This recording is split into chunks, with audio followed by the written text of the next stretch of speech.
but there's still abuse. There's still fear. There's also the fact that the kids are thinking, well, why didn't mom and dad want me? Why am I such a burden to them? Why am I such a problem? And now we've got a whole nother situation happening. We have what's called the safe life story. And I gave this analogy in a video promoting this show where I use an acorn seed, a little acorn seed. I'll use this. I'll pretend like this is an acorn seed. Okay. So here's the problem. Here's a little issue in the kid's life. He's 4 or 5 years old, 6 years old. Here's a little problem. Something happens in the home.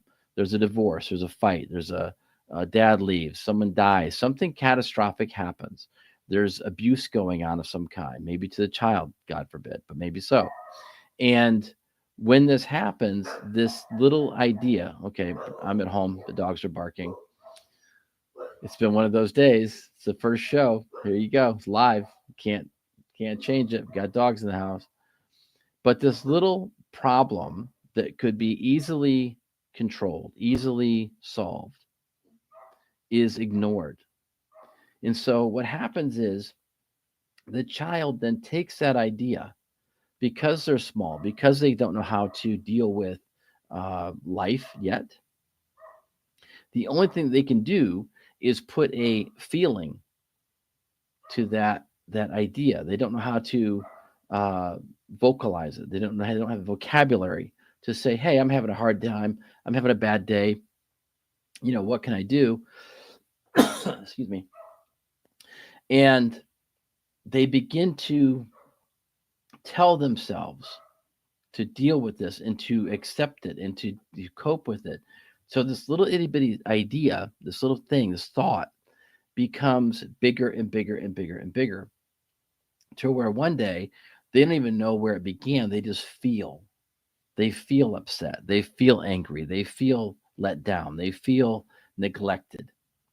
And what happens for kids today is by the time they are in middle school, they've now had 8 or 9 years, maybe even say 7 years of this feeling.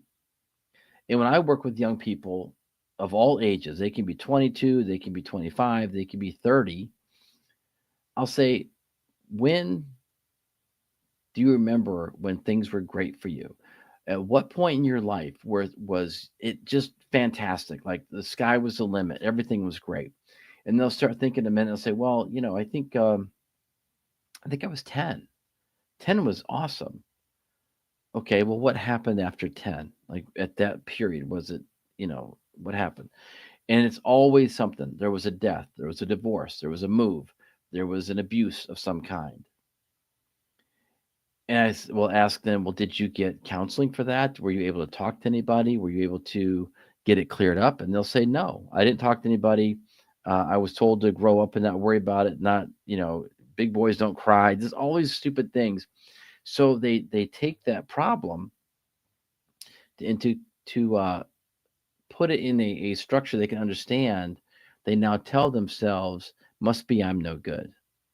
No one wants to hear what I have to say, so it doesn't really matter what I have to say.